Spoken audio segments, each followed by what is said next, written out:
Hey everyone, welcome into your Fireside Chat for this evening, which I'm going to be talking about foreign affairs that took place during George Washington's presidency.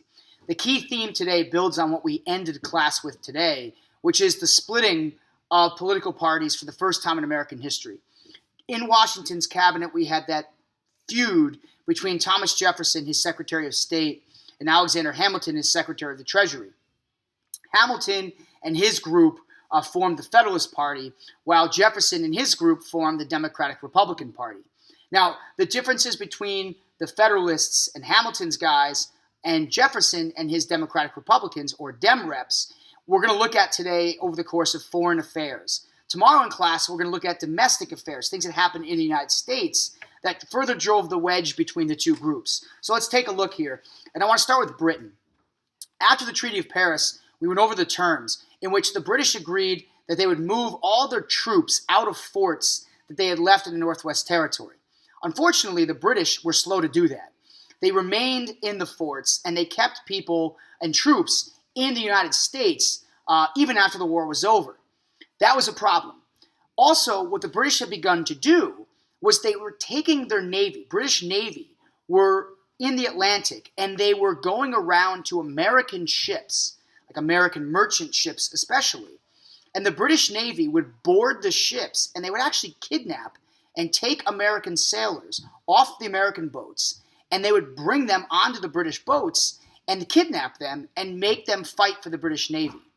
It's a very far-fetched sounding concept, but what this policy was known as was impressment. Impressment. Through impressment, hundreds of American merchants were kidnapped routinely in the Atlantic waters. And this happened a lot in the Caribbean region, by the way, where the Americans were trying to trade. And as a new nation, America's ability to trade was tantamount to their ability to be a strong, independent nation. With impressment going on, that really stirred the pot, and Washington was facing an awful dilemma. Could the United States go to war so soon again with the British over impressment and over the fact the British had troops still in the American territories? You know, Washington was facing a huge crisis. And because Washington was a Federalist, he tended to defer to some of the key leaders of the Federalist Party, which of course were Alexander Hamilton and John Jay.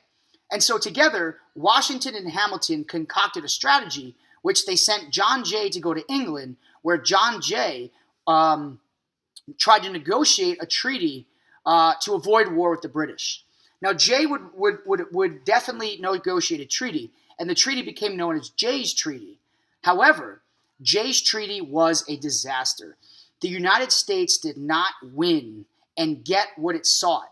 The British, although they agreed to remove troops, there was no penalty or there was no real threat or show of power from the United States. So the British just kept their troops in the United States. Also, there was nothing in Jay's Treaty about impressment.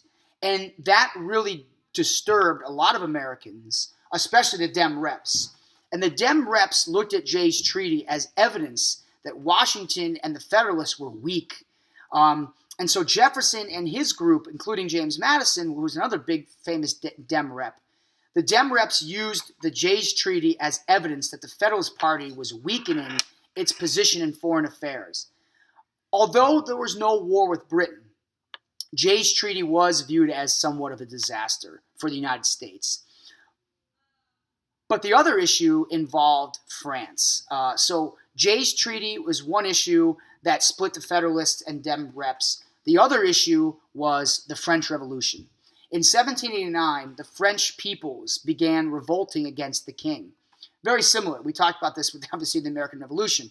But the French Revolution, which you'll learn all about next year in 8th grade AP World, the French Revolution was a whole different story than the American Revolution. They're really not that similar on many levels, except for the fact they were heavily involved, influenced by the Enlightenment, and they were looking to overthrow and reject a monarchy.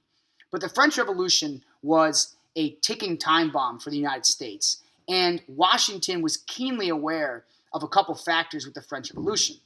Number one, the French were still our allies, and the French had come to the United States and helped us win the war against the British. Washington, of all people, knew that very well. However, when it came to the French Revolution, George Washington wanted the United States to remain 100% neutral. He did not want the United States to be involved in the French Revolution at all. And that kind of became the defining line of the Federalists. The Federalists supported Washington's point about not wanting to get involved in the French Revolution. The Dem Reps, on the other hand, they took a different position. The Dem Reps wanted the United States to get involved and help the French, especially Thomas Jefferson. Jefferson believed that the United States and France shared a lot in common. Not only do they have the history of fighting together, but they also had the history of the Enlightenment. And Jefferson, who of course was so heavily involved in the Enlightenment movement in the United States, Jefferson believed the United States sort of owed the French a debt, that we had to repay the French for the fact the French had helped us. So Jefferson tried with great difficulty to convince Washington to support the French Revolution. But Hamilton, who was Washington's most trusted ally, Hamilton intervened, and that's what we're going to listen to one of the Hamilton songs tomorrow. Hamilton intervened and basically convinced Washington not to listen to Jefferson. So Jefferson was very irate about this process, and Jefferson wanted the Americans to help the French, but the Americans would not commit to helping the French.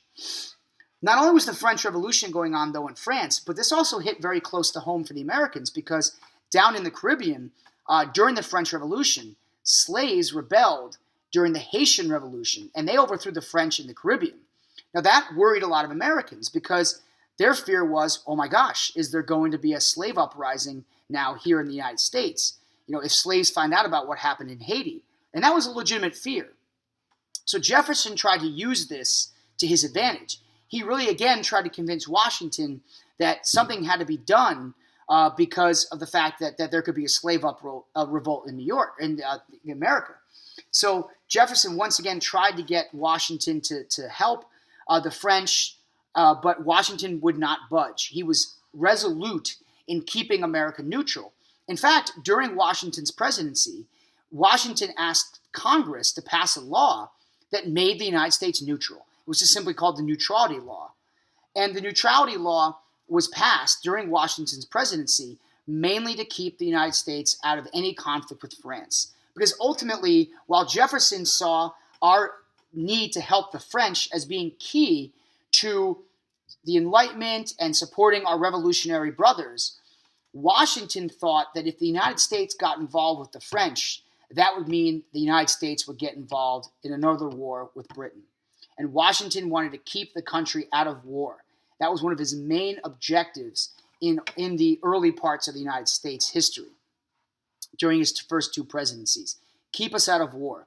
He succeeded ultimately in both the conflict with the English over Jay's Treaty, as well as the French Revolution. The United States would not fight the British until 1812, and it would not get involved in the French Revolution. But the consequences of foreign affairs had significant effects on American history. It drove that wedge between the Federalists, Hamilton's people, Hamilton supporters, and it drove that wedge between Jefferson supporters who wanted to support the French. All that given, what we can take away from this is going to be that the Federalists and the Dem Reps are not done feuding. And what we're going to talk about tomorrow is one of their great feuds took place, not in terms of foreign affairs, but right here in the United States. And the issue we're going to talk about tomorrow is the economy and how Alexander Hamilton had a crazy sort of mad scientist plan with the American economy that further divided Federalists and Dem Reps. And so we're going to talk a lot more about that tomorrow. I'm going to leave you guys with this here for the evening.